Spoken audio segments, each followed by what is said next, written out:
All right, right now I'm with B-Ballin91, who is a Colts fan, and we're just going to go over the 2011 season for the Indianapolis Colts, starting with the draft. So I know it was a little awkward because we had to re-record, but the draft, just anybody of note that you liked or? Not really. No one I could see on the roster besides Costanza and Ben Julana. I really don't know how to say his name. Oh, Ben but I think that's how I've heard of it before. Yeah, they looked good when they played, but the problem was they didn't play really. So it's great to have tackles, but when they're not playing, it's hard to really say anything about them.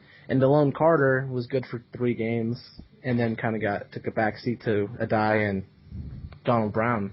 Yeah, when I think of Delone Carter, I think of that horribly failed goal line jump at 5 yards. Yeah.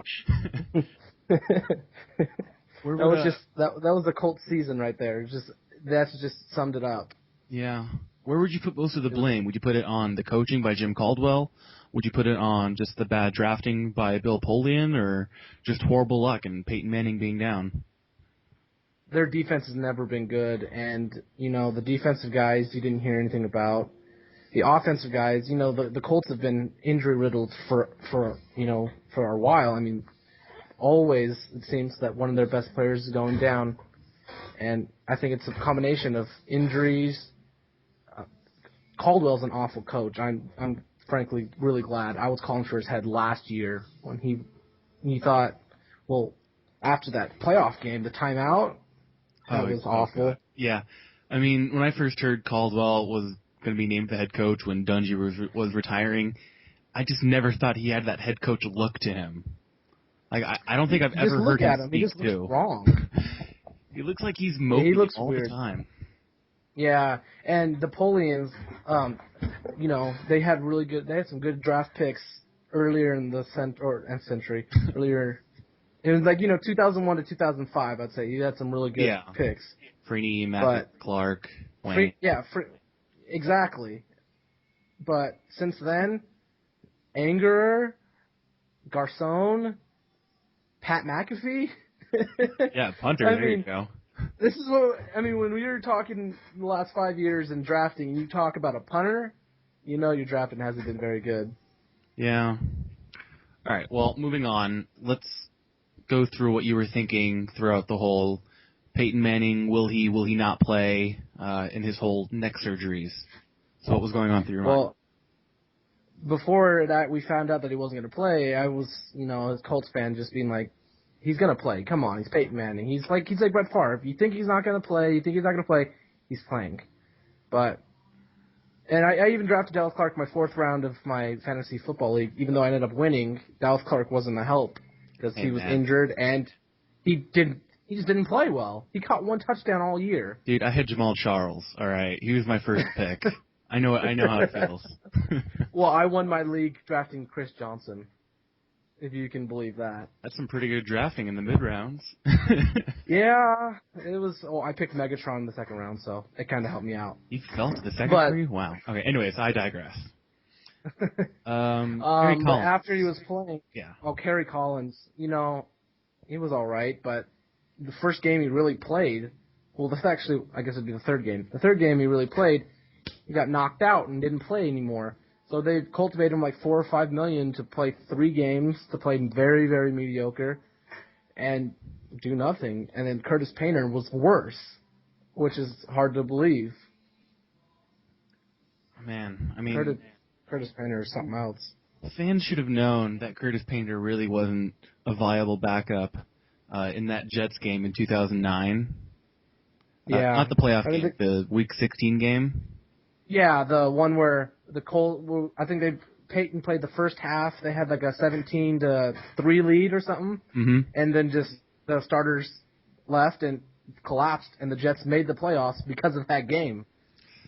Yeah, well, they also got a free pass from the Bengals, not really trying Week 17.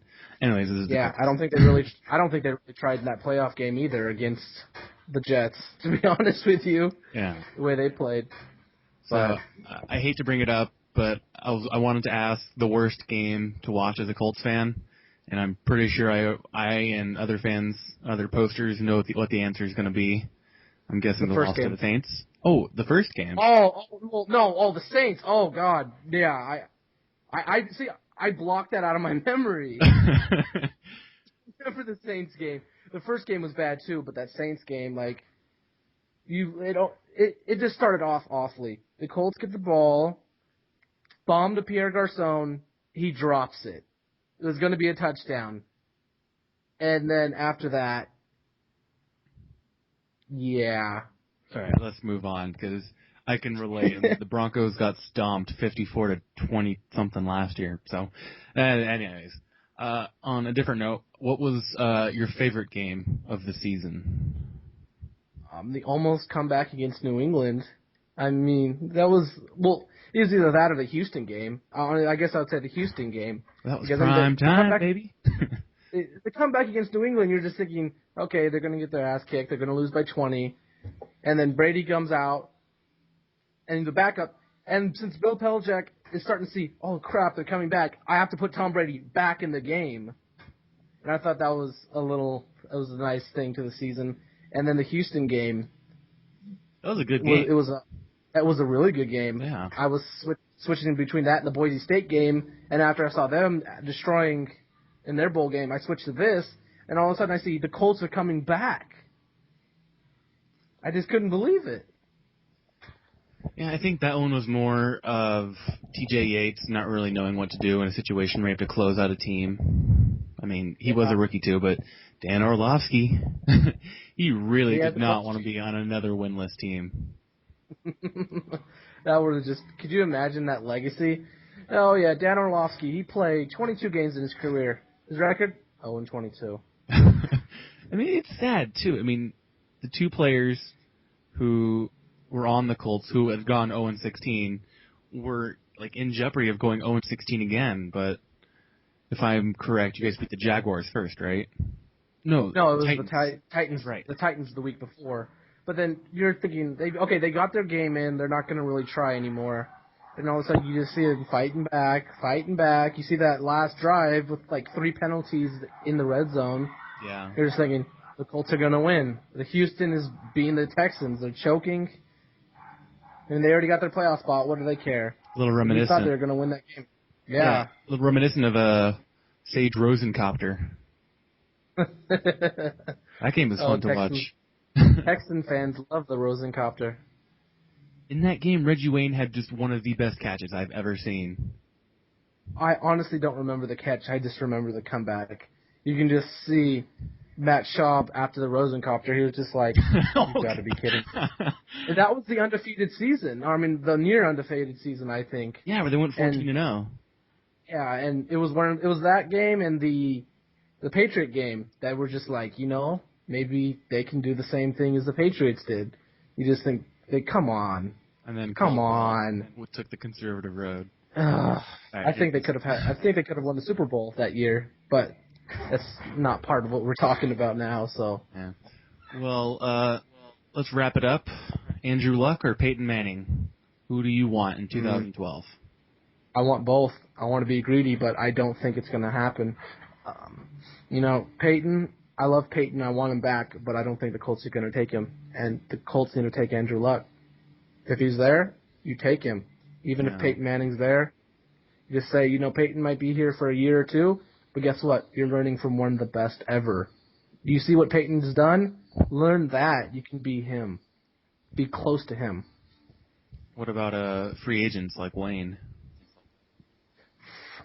I love Reggie. I hope he's back, but the new GM, Grigson, doesn't seem like he wants to keep anyone of the old. Just the people that are on the roster right now that are signed. It doesn't seem like he doesn't want to bring back much. So do you fear that maybe Mathis and Freeney might get dealt to other teams for more draft picks? Freeney already says he doesn't want to be a 3-4 linebacker, so I wouldn't be surprised. But I don't know what they can get for him. I'm sure there's a lot of teams that could use a 4-3 linebacker. Yeah, that is true. Lineman, what am I thinking? Yeah, I know, but they're older, or at least Freeney is. He's old. He's like in his 13th season now, or something around there. I don't know if it's that long. Well, maybe Let me check, actually. He's in his, I think, 11th season. He's in the double digits now. I mean, take it for what you will, but he was a Pro Bowler. But, I mean, that's as much popularity contest he's as going to be anything, entering his 11th season. Wow. This year will be his 11th season. So he'll be probably 33 this year. He has 100 sacks, right? He's got to have 100 sacks by now. I think so. Mathis is pretty close, too. He's going to be in his 10th year. Let's see. Stats. Freeney is at 102.5. Nice. All right. Well, I guess we could end this on a pretty good note. Freeney, 100 sacks. Yes, 100 sacks. That's the good thing. The Colts get one Pro Bowler this year, Dwight Freeney. All right. Well, thank you for your time, and this one is going to air in about 8 weeks because AFC South is the last division. But again, thank you for your time. Yeah. And, all right, no problem. All right, have a good night. You too. All right.